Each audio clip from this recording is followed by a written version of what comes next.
Siemanko, moi kochani. Witam was serdecznie w odcinku z Moskwy.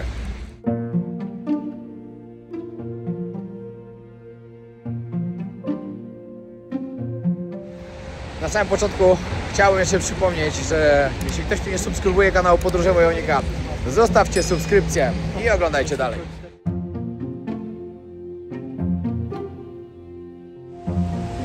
Można sobie wziąć tutaj taki rejs po rzece. Około godzinka 30. Nie wiem niestety ile kosztuje, ale podobno fajna opcja, jak jest ładna pogoda. Z racji tego, że to już jest jeden z ostatnich odcinków, które zobaczycie na kanale Podróże Wojownika z Rosji, w tej podróży z Rosji, to przydałoby się wspomnieć o tym, jakie tutaj są ceny, ile musiałem na co wydawać, ile mniej więcej mi pieniędzy poszło. Dobra, może to, ile mi pieniędzy poszło, to jest mało ważne, ze względu na to, że no, później po prostu już mi szło więcej. Ale na przykład kolej transsyberyjska. 3 kawałki, które przejechałem tą koleją, zapłaciłem 640 zł. Całość kosztuje coś podobno około 1500, może trochę mniej, zależy gdzie kupujecie, jak kupujecie. Wiem, że to wszystko zależy też od tego, jaki rodzaj pociągu, bo ja jechałem 3 razy był inny pociąg. Ceny do atrakcji turystycznej przeważnie wahają się między 500 a 600 rubli. Wszędzie prawie tyle samo to kosztuje. Autobus zapłaciliśmy po 3000. Ten taki hop on, hop off. Zupełnie bardzo głupio wydane pieniądze. Ale dla osoby, która nie widziała tego wszystkiego wcześniej, to było całkiem spoko. I w Moskwie tutaj też są na przykład te autobusy. I myślę, że jak ktoś ma mało czasu, chce dużo pozwiedzać, no to warto dodać. Dobra, idziemy do kasy kupić bilety. Zaraz się dowiemy po ile. No i dobra, w kasie pani nam powiedziała tak, że trzeba by zapłacić 1400, żeby wejść, żeby zobaczyć to 5 miejsc. No nie bardzo nas to interesuje, szczerze powiedziawszy, bo to same kościoły. Także idziemy po prostu, przechodzimy tędy, idziemy na Plac Czerwony, idziemy zobaczyć mauzoleum Lenina i tak dalej. Po prostu nie będziemy wchodzić do środka na Kreml, no bo nie jest to aż na tyle interesujące. A zresztą też już mamy końcówkę rubli. Nie chce nam się chodzić do banku i szukać specjalnie, żeby tam wejść. Kreml w Moskwie to największa średniowieczna twierdza w Europie, otoczona potężnymi murami i 20 wieżami. W jego sercu znajduje się Car Kołokoł, największy dzwon świata, który nigdy nie zadzwonił, bo pękł podczas odlewania. Tuż obok stoi Car Puszka, ogromna armata ważąca prawie 40 ton, która nigdy nie została użyta w walce. Dziś Kreml jest siedzibą prezydenta Rosji, ale przez wieki był centrum władzy carskiej i cerkiewnej.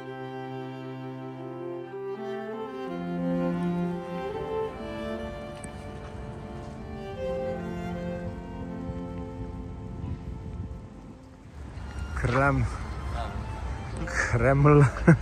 Zobaczycie. Kreml. Zobaczycie z zewnątrz. Ale zawsze coś.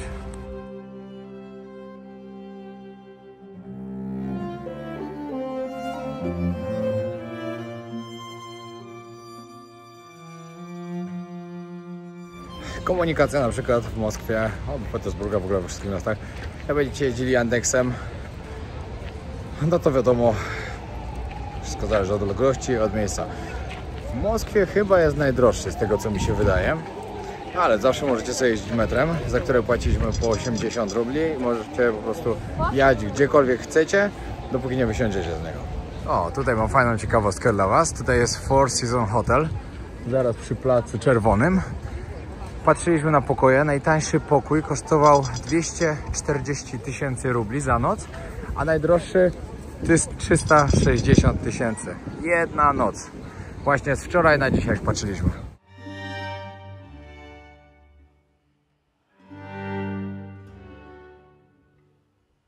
Tutaj w środku jest właśnie stare muzeum historyczne. Wycieczki chodzą. Chcieliśmy coś podsłuchać, ale mówią po rosyjsku.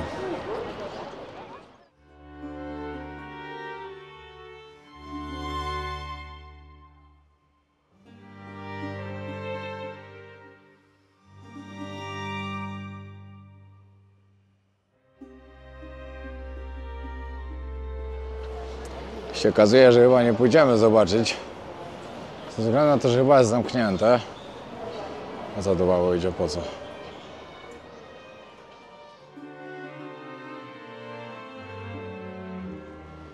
No i tak, moi drodzy, wracamy z powrotem na Plac Czerwony. Plac Czerwony to jest najsłynniejszy plac w całej Moskwie. No nie wiem, czy nie czasem w całej Rosji, bo chyba każdy zna to miejsce. Jest to bardzo ważne miejsce i symbol historyczny, polityczny, kulturowy.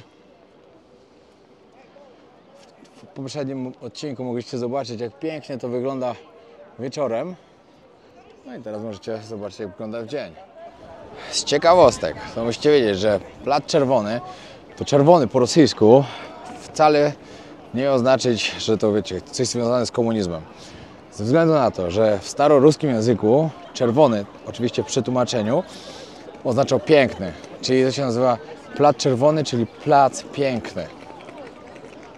Zgadza się, jest bardzo piękny.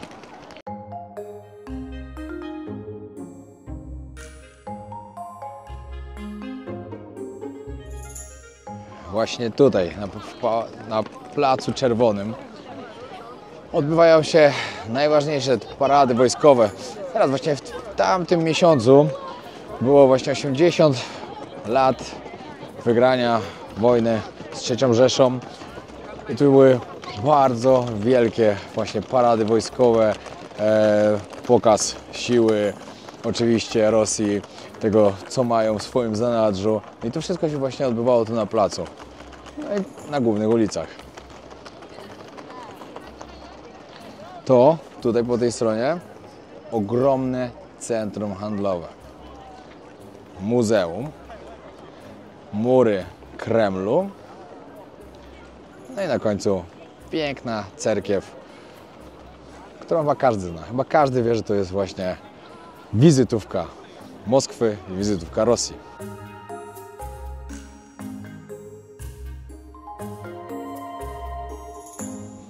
Tak właśnie teraz rozmawiamy o tym. Wyobraźcie sobie, ile to musi kosztować wynajęcie miejsca na sklep w tym centrum handlowym. Aż niemożliwe pewnie. Ceny pewnie kosmos taki, że szok. Coś nam się wydaje, że tutaj jest mauzoleum właśnie, w którym można zobaczyć Lenina. Ale chyba jest zamknięte, chyba nie możemy dzisiaj wejść tam.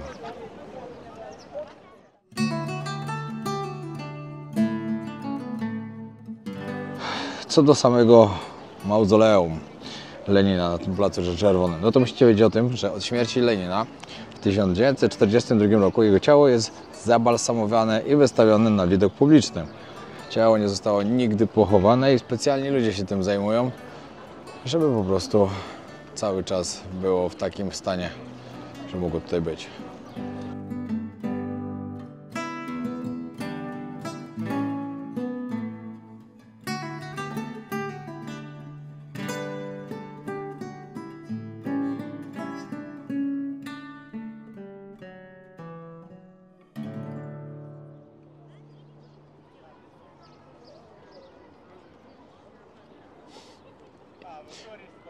Paweł w Rosji. No, sprawdziłem to teraz, czyli to było dokładnie tam, gdzie Wam pokazywałem, czyli jest zamknięte, ale też było napisane, że tylko w wyznaczonych godzinach ludzie mogą odwiedzić to miejsce i zobaczyć. No, czyli teraz nie są wyznaczone godziny, na to wychodzi. 16.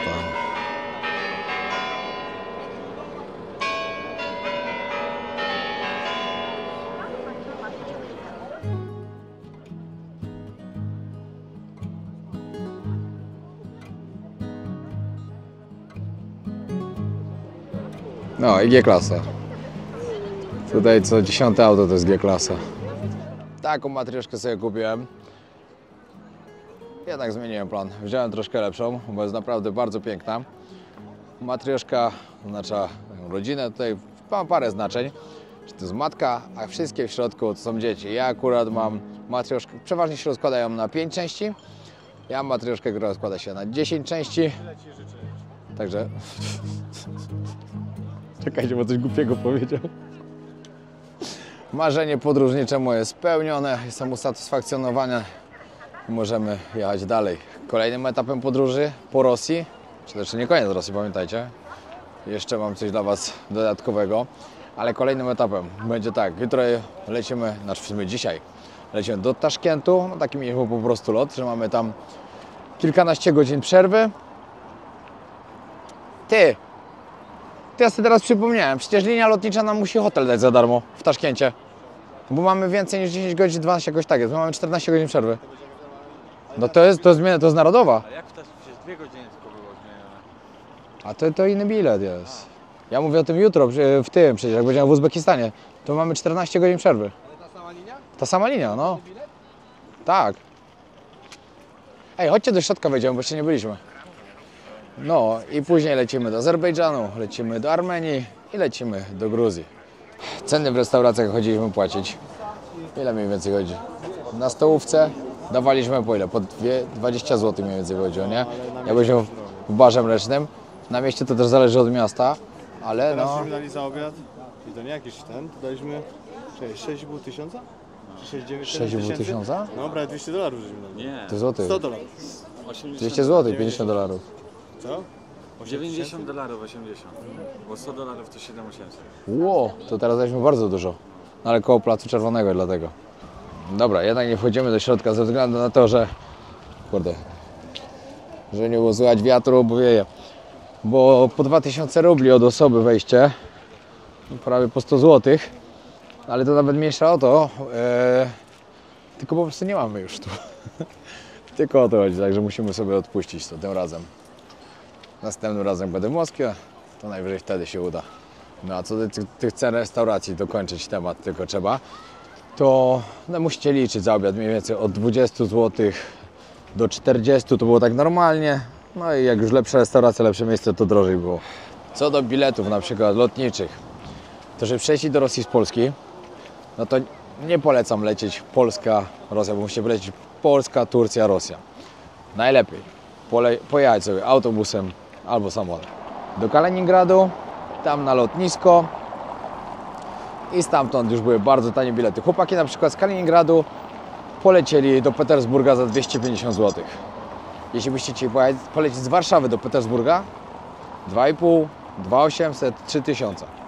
10 razy albo i więcej drożej. Granice, na granicy po prostu, no chłopakom akurat poszło luźno. Polak był to na przykład przesłuchiwali go, sprawdzali. Ja miałem tak, że no też parę pytań zadali, przeszukali i tak dalej. Nic ciężkiego. Wizę można dostać bez problemu, turystyczną. Za wizę turystyczną chłopaki zapłacili 200 zł, a wiza jest na 14 czy 15 dni, jakoś tak. Bez problemu można ją dostać. Tam jest pokazane, że niby trzeba mieć zaproszenie od kogoś stąd, ale to nie jest całkiem prawda. Bo wystarczy zrobić sobie rezerwację na hotel jakiś, po prostu z możliwością odwołania. Dostajecie wizę, no i hotel możecie odwołać i później sobie już jedziecie gdzie chcecie. Nikt tego później już Wam nie sprawdzi. Ja zapłaciłem 460 zł ze względu na to, że miałem wizę na 30 dni, ja miałem wizę sportową, dokładnie na 28, bo tyle powiedziałem, że będę tutaj. To była wiza humanitarna, wiza sportowa jako trener Muay Thai, no ale niestety nie wiedziałem, że ta wiza jest wbijana od dnia, kiedy powiem, że przyjadę, do dnia, kiedy powiem, że wyjeżdżam. No i stało się tak, że przyjechałem później, bo byłem jeszcze oczywiście w Palestynie i tak dalej, po prostu mi się opóźniło. No i wyszło na to, że tylko byłem tutaj 16 dni, zamiast 21 tyle, ile planowałem, bo dzisiaj jest dokładnie 30 i dzisiaj muszę dokładnie stąd wyjechać. Dobra, sprawdziłem Wam dokładnie, ile kosztują bilety, że nie było, że może tyle kosztować, ale tyle. Czyli tak, trzecia klasa, ta, którą ja jechałem, czyli jesteście typowo w takiej plackarni, można powiedzieć, od 650 zł do 1100, tak jak Wam mówiłem, zależy jaki pociąg jedzie. Tak to wygląda. Klasa druga, co macie takie 4 łóżka po prostu w przedziale, tak jak jechałem kolejną transmongolską, od 1100 do 1800. No i później jest pierwsza klasa, która kosztuje od 2000 do 3500. Ale jeśli jesteście backpackersem, jesteście osobą podróżującą po prostu i tak dalej, bierzcie najtańszą, podróżujcie z ludźmi. Nie zamykajcie się w przedziale, bo to jest największy fan.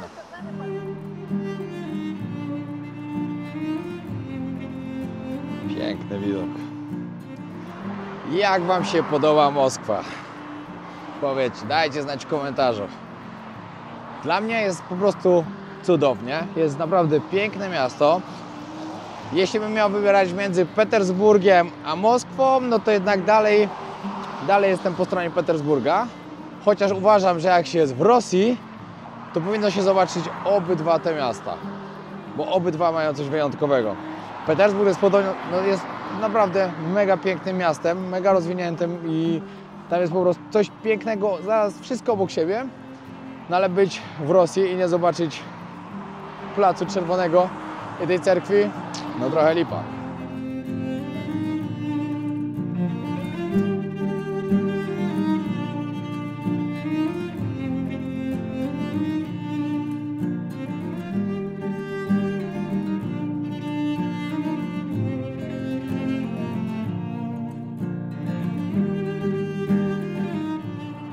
Tam z tyłu centrum biznesowe widać.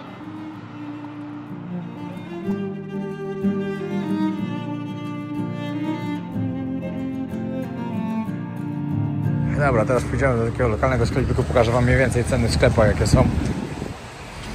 Jakieś podstawowe produkty, taki papier nawet za 69, dezodoranty jakieś 13 zł.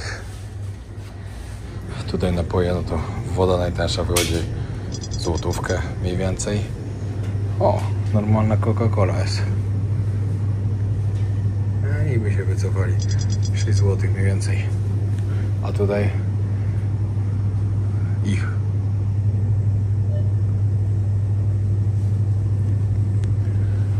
Piwko, no to też zależy jakie. Importowane pełno droższe, a normalne około 4 zł, 4,50. Tutaj możecie zobaczyć jakiś, czekajcie, jakaś kasza złoty coś. Normalna około 5 zł. Tutaj taka ryż kilogramowy, 900 gram. Gdzieś 7 zł, 6,50. To jest takie szynki, po ile? 150 rubli, to mniej więcej 7, 6,50, no 6,50. Takie pakowane. Tutaj 9 zł, taka jajka 135, czyli jajka 135, to stówka to jest 4,60, no około 5,50, jakoś tak może. Mleko po ile? No mleko jakieś 3,80, 4 zł. Mleko w woreczku za 64, no to jakieś 2 zł 50 groszy za mleko w woreczku. uczciwa cena. No i moim zdaniem takie normalne ceny, albo nawet i taniej niż w Polsce trochę. Tak mi się wydaje. Jeśli się mylę, to dajcie znać. Za hotel, jeśli byście chcieli w okolicach centrum, to musicie za pokój dwuosobowy liczyć sobie spokojnie tak między 400 a 500 zł w górę, oczywiście, bo to jest tak najtaniej. Za hostel mniej więcej od stówki w górę mniej więcej, no 150. Piękne.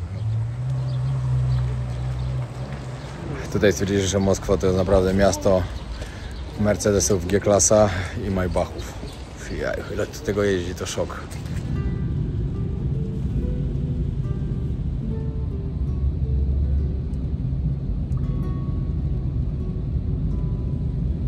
No i co, kończymy Rosję, ale to nie koniec naszej podróży.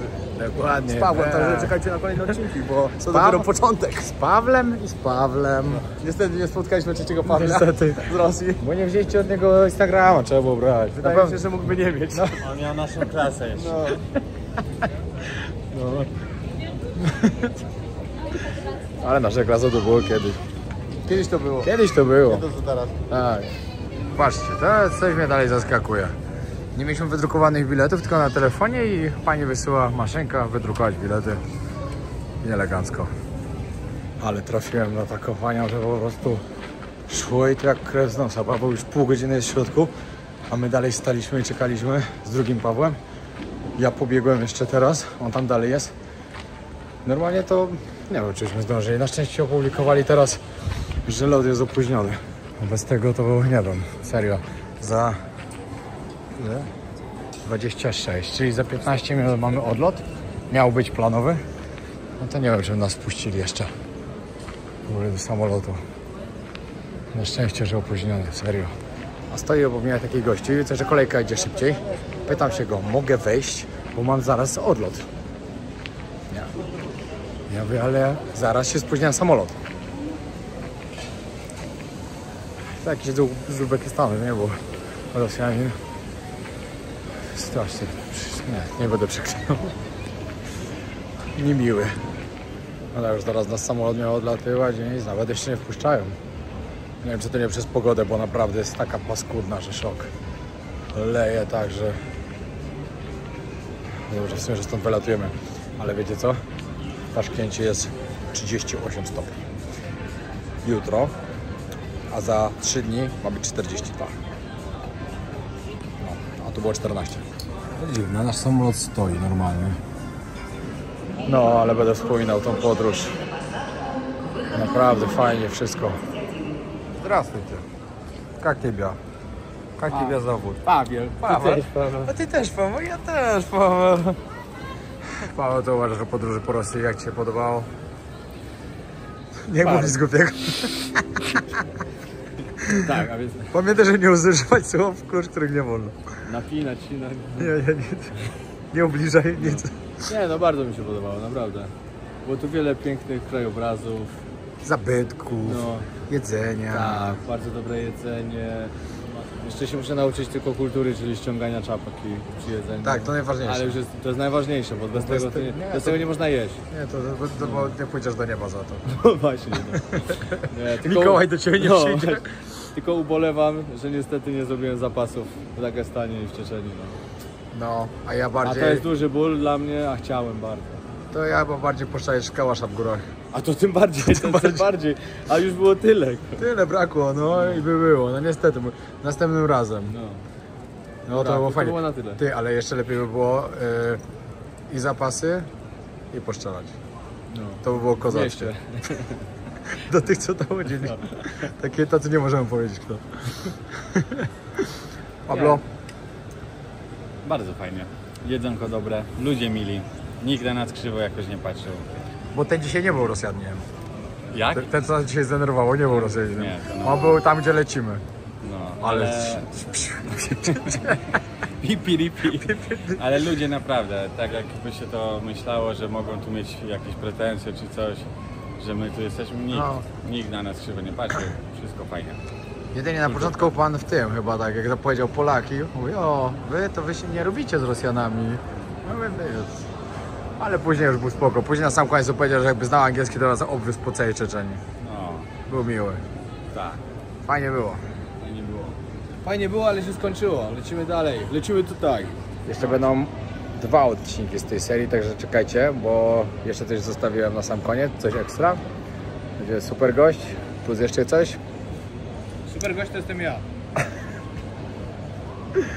Nie powiem. Czemu na YouTube nie ma wolności słowa? Ja mu powiedział kto. Super banda. Kim on jest, ale dobra. No, niech tak będzie, niech tak zostanie.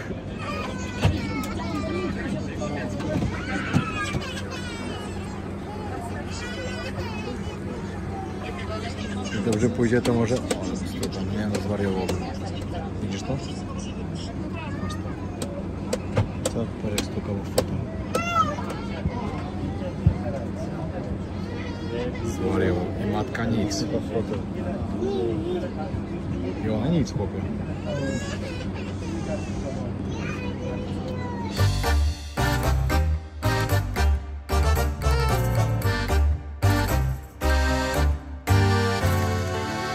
No i to jest temperatura, 24 stopnie w nocy o drugiej, nie, o trzeciej, jest trzecia w nocy.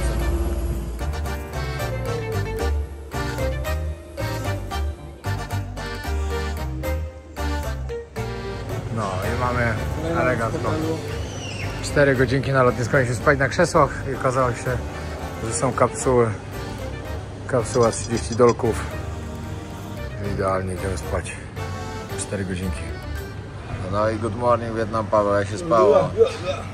No spało się, nie mogę zasnąć. Ja też nie mogłem zasnąć. Pierwsze 20 minut nie mogłem zasnąć w ogóle. Ale później jak już ustałem, to w ogóle się obudziłem i nie wiedziałem gdzie jestem. Serio. Nie budził. O, good morning Wietnam. Dzień dobry. Nie, to się nie tak mówi, no co ty. Good morning Vietnam! O właśnie. Dobra, nic, kończymy ten odcinek. W kolejnym zobaczycie, jak zwiedzamy sobie Uzbekistan, także serdecznie Was zapraszamy na kolejny odcinek. Później lecimy do Azerbejdżanu, Armenii, Gruzji. A, czekajcie, nie, sorry, jeszcze nie w kolejnym odcinku. Macie jeszcze 2 specjalne odcinki, dopiero później zobaczycie Uzbekistan. Pamiętajcie o tym, żeby zostawić subskrypcję. Bo lecimy po milion.